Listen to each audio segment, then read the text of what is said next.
Dernière heure d'information sur RTI1. Madame, monsieur, bonsoir. Les titres sommaires de ce journal.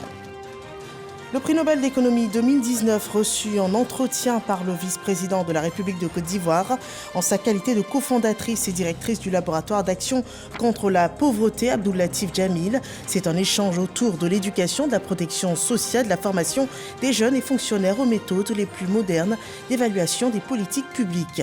Le Parlement ivoirien réuni en congrès ce mardi à Abidjan a pris en considération à l'unanimité des parlementaires présents le projet de loi de révision de la Constitution ivoirienne, un projet de loi soumis à l'adoption définitive du Parlement le 25 juillet prochain. Nous y reviendrons au cours de cette édition. Et puis, les élections locales 2023 se préparent. Il ne reste plus que quelques heures avant la fin du dépôt des dossiers de candidature. Pour les municipales et régionales, la CEI a ouvert cette phase de réception le 1er juillet dernier. Et après plus de 15 jours, nos reporters rendent compte de l'ambiance la veille de la fin de cette phase de dépôt. Bienvenue à tous. Le Parlement ivoirien réuni en congrès ce mardi 18 juillet 2023. Les deux chambres votent à l'unanimité des parlementaires présents, pris en considération le projet de loi de révision de la Constitution ivoirienne. La session a enregistré la présence de 318 parlementaires sur 352 siégeants. Le projet de révision de la Constitution sera soumis à l'adoption définitive du Parlement réuni en congrès le 25 juillet prochain. Mais avant cela, nous y reviendrons juste après le compte-rendu de cette rencontre tenue ce jour au palais présidentiel. Une rencontre entre le vice-président de la République, Tiemoko Miélié-Koné, qui recevait le prix Nobel d'économie 2019, également cofondatrice et directrice du laboratoire d'action de lutte contre la pauvreté, Abdoulatif Jamil. C'est le docteur professeur Esther Duflo et c'est le compte-rendu de Viviane Haïma. Prix Nobel d'économie et fondatrice de JPEL, le réseau des chercheurs en économie spécialisés dans l'évaluation des politiques sociales de lutte contre la pauvreté, basé à Cambridge aux États-Unis. Esther Duflo, qui a été reçue ce mardi 18 juillet par le vice-président de la République, Koné Tiemoko Miélié, a exprimé la volonté de son organisme de renforcer son partenariat avec la Côte d'Ivoire. Il y a un an, j'avais eu l'honneur d'être reçue par le président de la République qui m'avait chargé à ce moment-là, en collaboration avec le ministère du Plan, de travailler à un partenariat entre la Côte d'Ivoire et le JPAL, le réseau de chercheurs que je dirige, impliquant aussi l'AFD, pour un partage d'expériences et la formation des fonctionnaires dans le cadre de la nouvelle loi sur l'évaluation qui est sortie en décembre 2022. Et aujourd'hui, un an après, j'ai eu la chance de rendre compte un petit peu des progrès qui avaient été faits dans le cadre de ce partenariat. Ensuite, l'élaboration d'un partenariat entre le JPAL, le MIT et l'NCA, l'école de statistique, pour que la Côte d'Ivoire devienne le premier pays à l'extérieur des États-Unis qui entre en partenariat pour la formation à la fois des fonctionnaires et de futurs étudiants aux méthodes les plus modernes d'évaluation des politiques publiques. Primée prix Nobel d'économie en 2019, la franco-américaine Esther Duflo est enseignante à MIT, le Massachusetts Institute of Technology, l'une des plus prestigieuses universités américaines. Et le laboratoire d'action contre la pauvreté dirigé par le professeur Esther Duflo accompagnera l'évaluation des politiques publiques en vue d'optimiser les ressources publiques ici en Côte d'Ivoire. Mahama Traoré revient sur un atelier tenu à ce propos. Depuis décembre dernier, il existe une loi sur l'évaluation des politiques publiques en Côte d'Ivoire, preuve de la volonté du gouvernement d'accentuer l'impact de ces initiatives sur les cibles que sont les populations. Avec l'appui des partenaires techniques, le secrétariat général de la présidence de la République initie depuis quelques mois une série d'ateliers thématiques. Après la protection sociale et l'insertion des jeunes, ce troisième atelier thématique sur l'évaluation des politiques publiques tenu ce mardi traite le triptyque éducation, enseignement technique et formation professionnelle. Notre système de suivi et évaluation de notre politique souffre de plusieurs lacunes liées à la qualification insuffisante des ressources humaines, à la faible disponibilité de ressources matérielles et financières. C'est une belle opportunité de partage d'expériences réussies et de bonnes pratiques sur les méthodes et les pratiques en matière d'évaluation d'impact des politiques publiques dans le domaine de l'éducation et notamment dans le secteur de l'enseignement technique et de la formation professionnelle que ces laboratoires de recherche de renom offrent. L'ambition du gouvernement est de permettre aux élèves, apprenants, étudiants d'acquérir à l'horizon 2025 des compétences fondamentales, professionnelles et fonctionnelles en vue de renforcer le capital humain nécessaire au développement économique, social et technologique du pays. Pour le compte du cabinet spécialisé qui va accompagner le gouvernement ivoirien, la Française Esther Duflo, prix Nobel d'économie 2019, donne un cours sur l'importance de l'évaluation des politiques publiques. Pour le secrétaire général de la présidence de la République, cette action va hisser le niveau du dispositif d'éducation-formation en Côte d'Ivoire. C'est une opportunité aussi à nos jeunes, à nos cadres ivoiriens, d'avoir accès à des formations de qualité, de sorte à ce que nous puissions avoir une administration publique qui soit une administration publique de qualité et forte. Donc c'est vraiment très important parce que nous nous projetons vers l'avenir. Nous ne regardons pas uniquement le court terme, nous regardons la formation de nos jeunes et ça s'inscrit vraiment dans la logique et dans la stratégie du président de la République. Autre temps fort de cette cérémonie, la signature de plusieurs accords de coopération entre le ministère du Plan et du Développement et l'Agence française de développement. Et nous venons à cet événement majeur de l'actualité politique ivoirienne. Le Parlement réuni en congrès ce jour a voté à l'unanimité la prise en considération du projet de loi de révision de la Constitution. Le quitus pour entamer le processus de révision constitutionnelle qui devrait permettre aux deux chambres d'instituer 2 sessions parlementaires. Moussa Konaté revient sur cette journée. À l'unanimité, les députés et sénateurs présents votent pour la prise en considération du projet de loi de révision constitutionnelle. Le sujet est l'unique point à l'ordre du jour de cette séance. Le président du Congrès situe le contexte. Lors de son adresse sur l'état de la nation, le 25 avril de cette année, dans cette même salle, le président de la République exprimant sa volonté de soumettre au Parlement un projet de révision constitutionnelle pour notamment instaurer 2 sessions ordinaires au Parlement. Conformément à l'article 177, alinéa 3 de la Constitution, pour être pris en considération, le projet de loi de révision constitutionnelle doit être voté à la majorité absolue des membres du Congrès. C'est donc pour répondre à cette exigence constitutionnelle que nous sommes réunis aujourd'hui pour juger de l'opportunité de la révision de notre loi fondamentale. Le Congrès étant la réunion de l'Assemblée nationale composée de 255 députés et du Sénat composé de 97 sénateurs, soit 352 parlementaires, la majorité absolue est donc de 177 parlementaires. En conséquence, le vote en faveur du projet de loi de révision de 177 parlementaires qui permettra sa prise en considération. Le projet de révision de la Constitution pris en considération par les élus de la nation reste maintenant l'examen du texte en commission par chacune des 2 chambres du Parlement ivoirien. Je voudrais informer les sénateurs ici présents. Hier, on a adopté le calendrier des travaux. Samedi, les travaux en commission. La plénière dimanche. La commission des affaires générales institutionnelles se réunit donc demain à 10h pour l'examen du projet et à 16h pour l'adoption du rapport. Et le jeudi 20 juillet, l'Assemblée nationale a donc une séance publique à l'effet d'adopter donc le texte. Le Congrès va se réunir le mardi 25 juillet pour l'adoption définitive du projet de loi de révision de la Constitution. Et voilà, donc à l'unanimité, députés et sénateurs réunis en congrès ont donc pris en considération ce projet de loi de révision de la Constitution ivoirienne. Un processus s'ouvre donc jusqu'à l'adoption de ce projet de loi. Voyons l'avis des parlementaires présents avec Herman Kivé. Le projet de loi de révision de la loi numéro 2016-886 du 8 novembre 2016 portant constitution de la République de Côte d'Ivoire telle que modifiée par la loi constitutionnelle numéro 2020-348 du 19 mars 2020 est pris en considération au cours de la réunion du Parlement en congrès. Les 2 sessions, ça va faciliter notre travail. Quand le gouvernement est en vacances, nous aussi nous serons en vacances.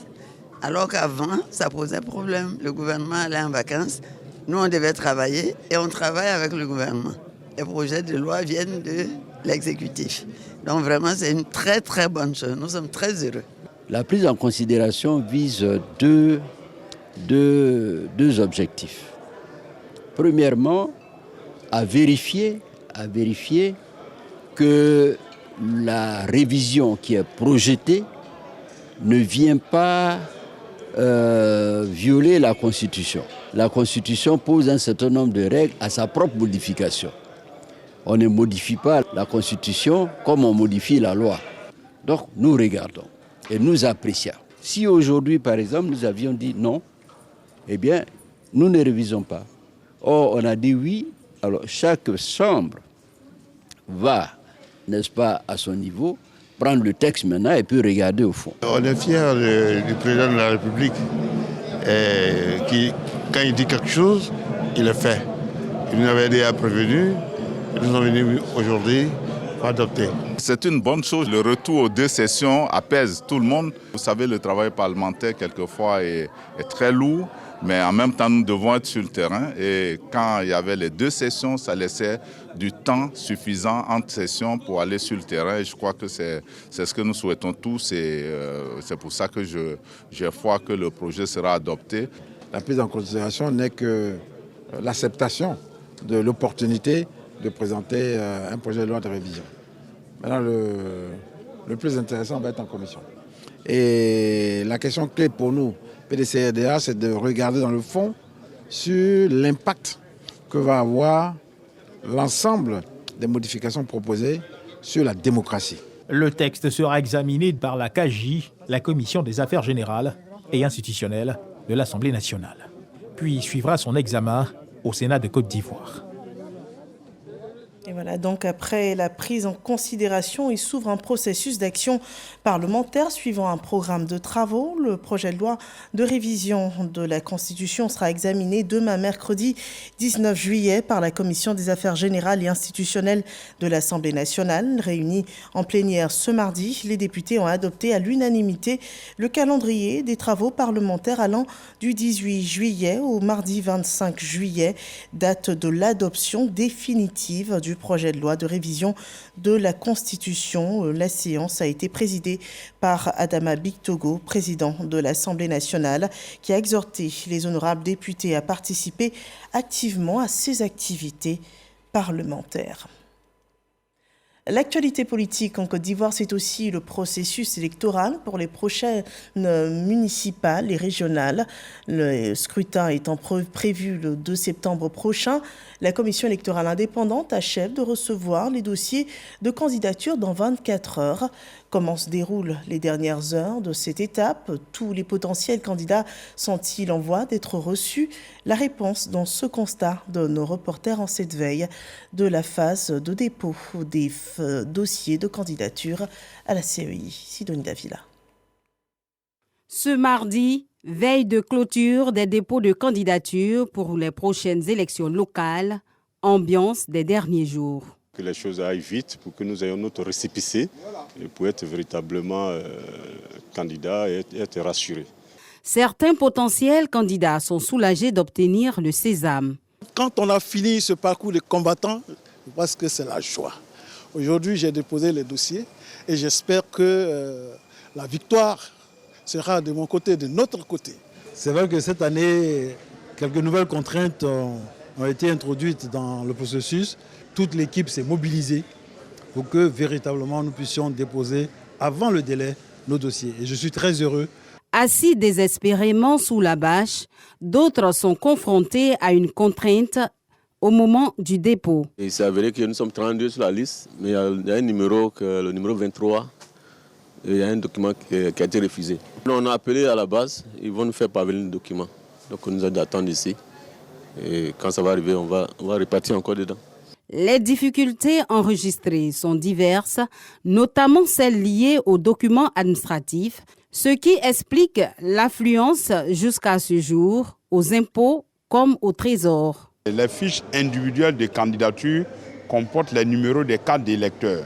Donc on pouvait par exemple prendre la fiche seulement qui a le numéro de la carte d'identité et le numéro de la carte d'électeur pour nous permettre de nous acquitter de nos droits. Ça allait faciliter les choses. Et je ne comprends pas, pour une même administration, on a besoin de 2 copies de chaque pièce. Nous sommes très nombreux à attendre encore l'attestation de l'autorité fiscale. Et notre vœu le plus cher est que la CEI prolonge la date de dépôt des dossiers. En attendant, la CEI encourage les retardataires à presser les pas. Nous lançons un appel, bien entendu, à tous les candidats et candidates, et aux partis politiques et groupements politiques, qu'il leur reste encore un jour. Et il faudrait qu'ils fassent le nécessaire pour pouvoir être à temps. Ouvert le 1er juillet, le dépôt de candidature des élections locales prend fin ce mercredi 19 juillet. Et avant ces élections, le ministère de l'Intérieur et de la Sécurité travaille à la préservation de l'intégrité du territoire ivoirien avec ce séminaire de formation des préfets de région et de département des zones du Nord et également de la police de proximité. Un séminaire qui s'est tenu dans la ville de Yamoussoukro. On le voit dans ce élément rapporté par Kader Sokotogo. Le corps préfectoral des zones frontalières ivoiriennes face à son premier responsable, le ministre Vagondo Diomandé. Police de proximité et gouvernance sécuritaire. C'est autour de ce thème que ces acteurs sont en séminaire. La sécurité est un droit fondamental auquel chacun de nous aspire. Dans un monde en constante évolution, les problèmes sécuritaires se multiplient, se transforment et ne connaissent plus de frontières. À cela s'ajoutent les migrations irrégulières des personnes qui fuient la pauvreté, qui fuient les injustices, bien évidemment qui fuient les conflits et les violences. Dans la perspective de trouver en Côte d'Ivoire la paix et la sécurité, socle de tout épanouissement économique et social, que nos dirigeants ont compris qu'il faut installer de façon pérenne, avec tous les moyens qu'il faut. Cette activité bénéficie du soutien des États-Unis par le biais de l'USAID. L'ambassadeur des USA marque le soutien de son pays pour la paix et la stabilité en Côte d'Ivoire. Les préfets, vous et les forces de sécurité doivent continuer à gagner les cœurs et les esprits des populations afin d'établir une stabilité à long terme et pour freiner la propagation de l'extrémisme violent et du terrorisme, ciblant les États côtiers de l'Afrique de l'Ouest. Le terrorisme ciblant nous tous. L'État mettra tout en œuvre pour la sécurité des populations. Notre pays est en paix. Et cette paix doit être préservée. Et pour préserver cette paix, notre engagement personnel et collectif est essentiel. C'est pourquoi je salue cette synergie entre le corps préfectoral et tous les acteurs potentiels de la sécurité. Parce que je voudrais vous dire que nous sommes tous amenés à affronter avec détermination et intelligence tout ce qui peut mettre à mal cette paix et cette sécurité nationale. 3 jours, c'est le temps que va durer ce séminaire. Ces grandes articulations seront animées par des experts du domaine sécuritaire. Le pays est en paix et la transformation structurelle de l'administration publique est en marche. En témoigne la signature de ces 2 conventions entre le ministère de la fonction publique et celui de la communication dans le cadre de la transformation digitale et de la modernisation de l'administration publique ivoirienne. Grace Kondo nous en dit davantage. L'administration ivoirienne se modernise de plus en plus à travers la digitalisation de ses procédures et de ses actes. La matérialisation de ce processus se traduit par la signature de 2 conventions entre 2 structures ivoiriennes, Snedai SA Analytique, spécialisé dans la digitalisation et l'intelligence artificielle, et le gouvernement représenté par les ministres de la fonction publique, de la communication et de l'économie numérique. Grâce à ces partenariats stratégiques, nous sommes résolus à mettre en place un cadre de gouvernance numérique qui permettra à notre pays de prospérer et de favoriser une participation active des citoyens à la vie socio-économique. Leurs contributions seront essentielles pour mener à bien ces projets et offrir des services de qualité à nos concitoyens.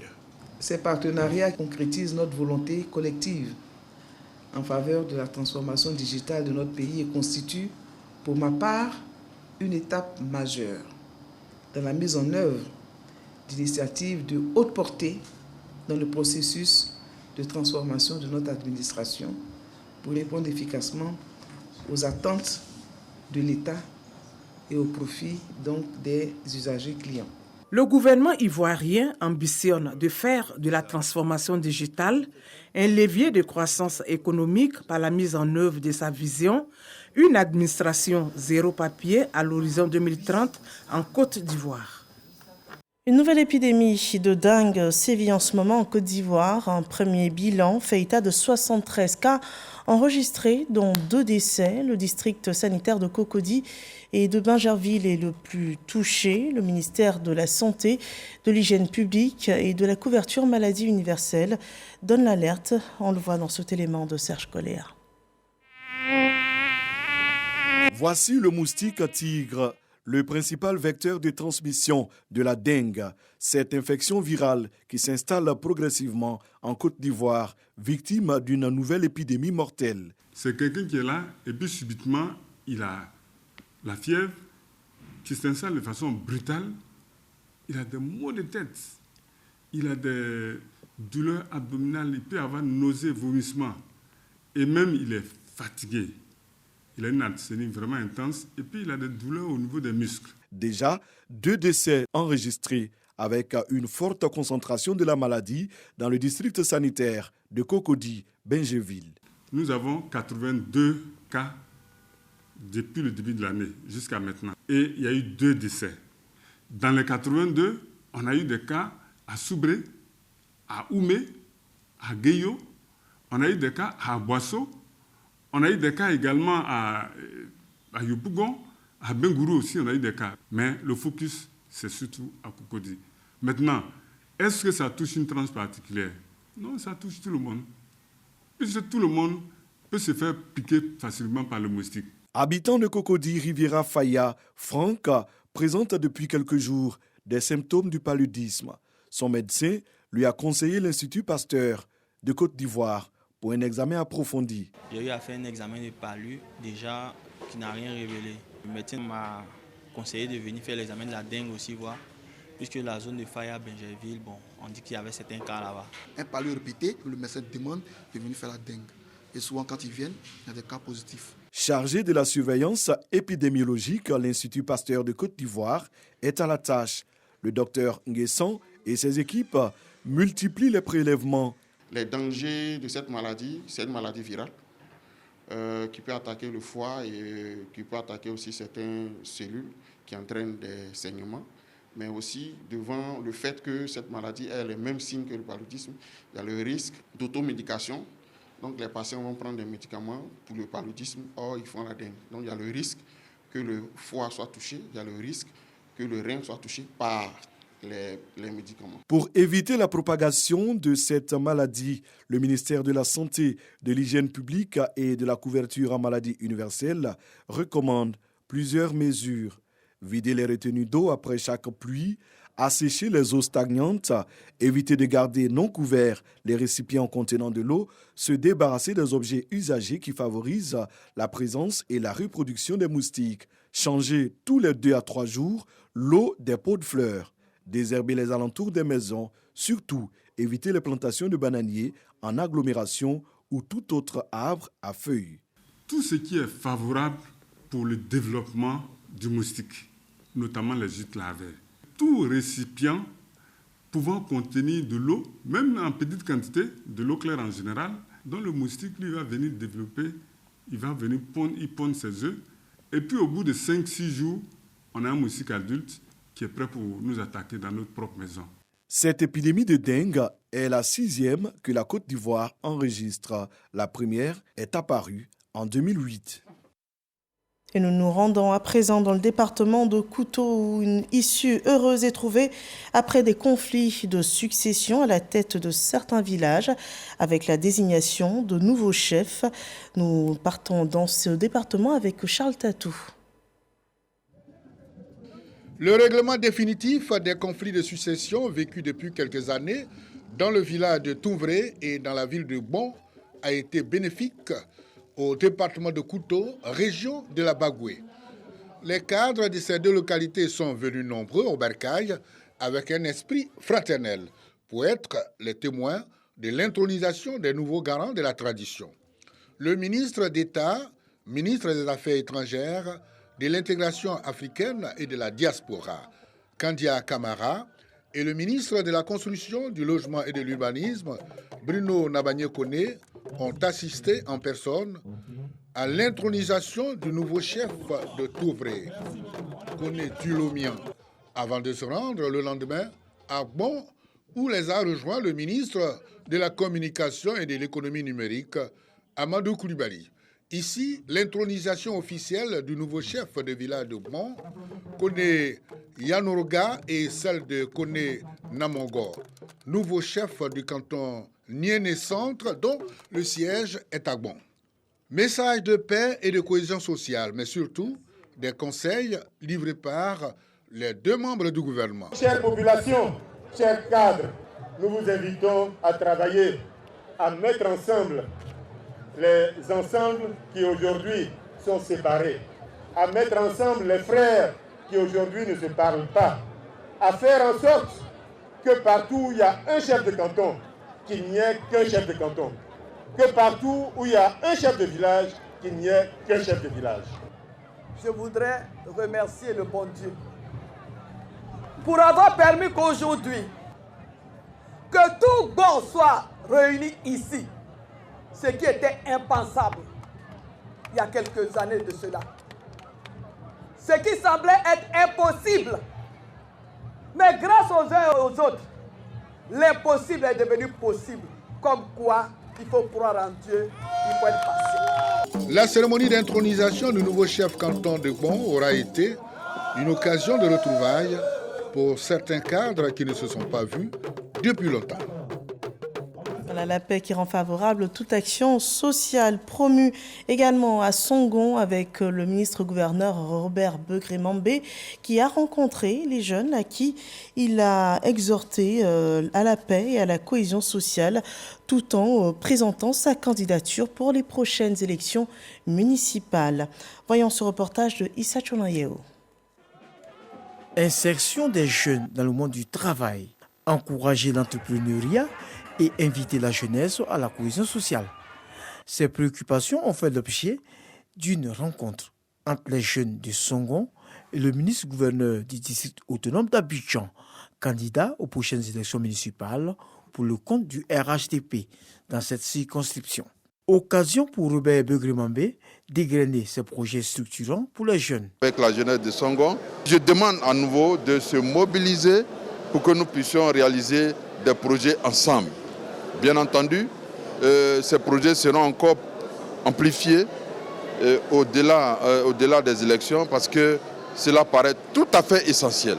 Le ministre-gouverneur exhorte les jeunes de Songon à tourner le dos à la facilité et à la paresse. Je les exhorte au travail, j'insiste, parce qu'on ne peut rien avoir dans la vie sans combattre.